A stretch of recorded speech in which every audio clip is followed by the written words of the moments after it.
आज की वीडियो में हम बात करेंगे अनएक्सप्लेन्ड एंड इनफर्टिलिटी के हवाले से, यानी कि वो ख़वातीन जिनके जो हैं वो पीरियड्स भी रेगुलर हैं, इसके अलावा उनके जो है वो ओव्यूलेशन भी क्लियर है, लेकिन इसके बावजूद जो है ना प्रेगनेंसी नहीं हो रही। ये वो क्वेश्चन है जो हर दूसरी ख़वातीन का है हमारे डीएम पर। तो आज की वीडियो जो है वो आप लोगों के लिए है। सो इस वीडियो को एंड तक देखिएगा। इसमें मैं आज आप लोगों से इस अनएक्सप्लेन्ड इनफर्टिलिटी की वजह क्या है, क्या सिम्टम्स हैं और इसकी क्या ट्रीटमेंट है, इस हवाले से पूरा डिस्कस करूँगी। सो अस्सलामुअलैकुम, this is me doctor Ida Ahmed here. Welcome to my channel. जो हमारे चैनल पर न्यू है प्लीज़ इसे जल्दी से सब्सक्राइब कर दीजिए और वीडियो को लाजमी लाइक एंड शेयर कीजिएगा। अनएक्सप्लेन इनफर्टिलिटी को आइडियोपैथिक इनफर्टिलिटी भी कहा जाता है, यानी कि अगर मैं सिंपल अल्फाज में अगर मैं बताऊं कि डॉक्टर्स जो है वो खुद फिगर आउट नहीं कर पा रहे होते हैं कि इन प्रेगनेंसी जो है वो क्यों नहीं हो रही है।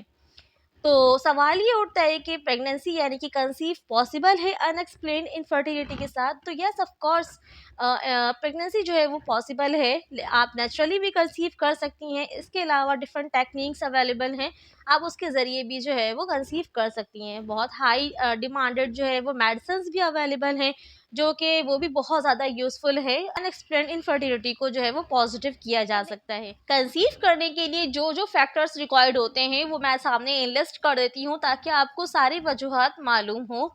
सबसे पहले ये कि आपके ब्रेन से जो हार्मोन निकल रहे हैं, जैसे कि हाइपोगोनाडोट्रोपिन रिलीजिंग हार्मोन, इसका प्रॉपर निकलना ज़रूरी है। सेकंड ये है कि आपके एग्स जो है वो हाई क्वालिटी के होने चाहिए, क्रोमोसोमली वो नॉर्मल हो। तीसरा ये है कि आपके जो एग्स हैं उसे मेच्योर होना चाहिए। आपके ब्रेन से पिट्यूटरी ग्लैंड रिलीज करता है एलएच हार्मोन, इसका सही मिकदार में रिलीज होना ज़रूरी है, क्योंकि ये जो है ना एग्स को रिलीज करने में हेल्प करता है। इसके अलावा जो है ना आपका जो फॉलिकल्स है उसको रप्चर होना ज़रूरी है, तभी वो फॉलिक्यूलर फ्लूइड और साथ साथ एग जो है वो रिलीज करेगा। ये वो सारे की पॉइंट्स हैं, यानी कि फैक्टर्स हैं जो कंसीव करने के लिए ज़रूरी हैं। इसके अलावा मोस्ट इम्पॉर्टेंट पॉइंट ये भी है कि आपका जो सर्वाइकल म्यूकस है उसे जो है वो स्टिकी होना चाहिए। जो वाइट एग होते हैं उसके जो है ना उसकी तरह से स्टिकी सा फॉर्म होना चाहिए, तभी वो जो है वो स्पर्म को आगे मूव करेगा। स्पर्म उसके ज़रिए जो है वो आगे मूव होता है और फिर एग्स में जाकर जो साथ जो है ना वो कंबाइन होता है, देन फर्टिलाइज होता है। अब जो बॉडी में आपके स्पर्म इंटर हुआ है, ये स्पर्म भी हाई क्वालिटी का होना चाहिए और पावरफुल होना चाहिए, अच्छी क्वालिटी का होना चाहिए, तब जाकर जो है वो कंसीव पॉसिबल है। इसके बाद जो एग और स्पर्म मिलकर जो फर्टिलाइज हुए हैं उनका डिवाइड होने की कैपेबिलिटी भी होनी चाहिए, तब जाकर वो एंडोमेट्रियम लाइन से जुड़ते हैं एंड देन फिर इम्प्लांटेशन का प्रोसेस शुरू होता है। अब आपके यूट्रस में मौजूद जो एंडोमेट्रियोसिस की लाइन है उसे भी जो है ना पावरफुल होना चाहिए, उसे स्ट्रॉन्ग होना चाहिए कि वहाँ पर जो है वो फर्टिलाइज हुआ हुआ एग जुड़ सके और साथ में इम्प्लांटेशन का प्रोसेस हो सके। ये वो फैक्टर्स हैं जो कि कंसीव करने के लिए बहुत ज़रूरी हैं। अगर इनमें से किसी एक पे भी कमी रह जाएगी तो जो है ना प्रेगनेंसी पॉसिबल नहीं है। अब देख लेते हैं अनएक्सप्लेन्ड इनफर्टिलिटी की वजह क्या है, अलामात क्या है। अगर आप ग्लूटेन एलर्जी रखती हैं इससे भी जो है और साथ साथ थायराइड की पेशेंट हैं तो ये भी एक बहुत बड़ी वजह है इनफर्टिलिटी की। इसके अलावा अगर आपके एंडोमेट्रियम जो लाइन है वो काफ़ी वीक है और इसलिए जो है ना वहाँ पर आपकी फर्टिलाइज एग नहीं जुड़ रहे हैं और इम्प्लांटेशन का प्रोसेस नहीं हो रहा है, तो ये भी एक वजह है इनफर्टिलिटी की।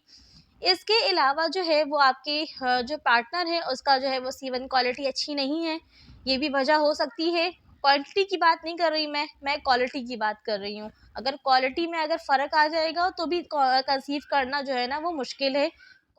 इसके अलावा जो है वो कुछ ख़वातीन गलतियाँ भी करती हैं, वो 5 मिस्टेक्स अवॉइड अगर आप करेंगी तो फिर इंशाल्लाह कंसीव करना जो है ना वो आसान हो जाएगा। वो 5 मिस्टेक्स क्या हैं वो मैंने अपनी पिछली वीडियो में ही बताया है, मैं यहाँ पर लिंक दे दूँगी, तो आप जो है ना उसे लाज़मी देखें और उस गलती को आप अवॉइड करें, तो इंशाल्लाह फिर कंसीव करना पॉसिबल है। अब बात कर लेते हैं कि ट्रीटमेंट क्या है। ट्रीटमेंट जो है वो इस तरह से है कि आप मेडिसिन में क्लोमिफेन सिट्रेट इस्तेमाल कर सकती हैं, जो कि one of the best medicine है, फर्स्ट लाइन मेडिसिन है। इसके ज़रिए जो 80% ख़वातीन जो हैं वो प्रेग्नेंट हुई हैं, तो क्लोमिफेन सिट्रेट इस्तेमाल कर सकती हैं। इसके अलावा आप लेट्रोजोल भी इस्तेमाल कर सकती हैं। क्लोमिफेन सिट्रेट में क्लोमिड अवेलेबल है और साथ साथ जो है ना लेट्रोजोल में फिमारा अवेलेबल है। इसके अलावा जो है वो 2 तरीके के टेक्निक्स भी अवेलेबल हैं, जिसमें एक आईवीएफ है और दूसरा जो है वो आईयूआई है। आईवीएफ में ये होता है कि दोनों एग्स और स्पर्म को जो है ना लैब पे फर्टिलाइज़ करवाया जाता है एंड देन ट्यूब के ज़रिए जो है उसे बॉडी में ट्रांसफ़र किया जाता है। सेकंड जो है वो है आईयूआई, जिसमें जो है वो एग जो है रिलीज़ होते हैं, लेकिन स्पर्म जो है वो यूट्रस की डिसफंक्शन की वजह से वो ऊपर नहीं जाते। तो इसलिए जो है वो यूट्रस के अंदर जो है ना स्पर्म को ट्रांसफ़र किया जाता है, ताकि फिर फर्टिलाइजेशन का प्रोसेस जो है वो शुरू हो।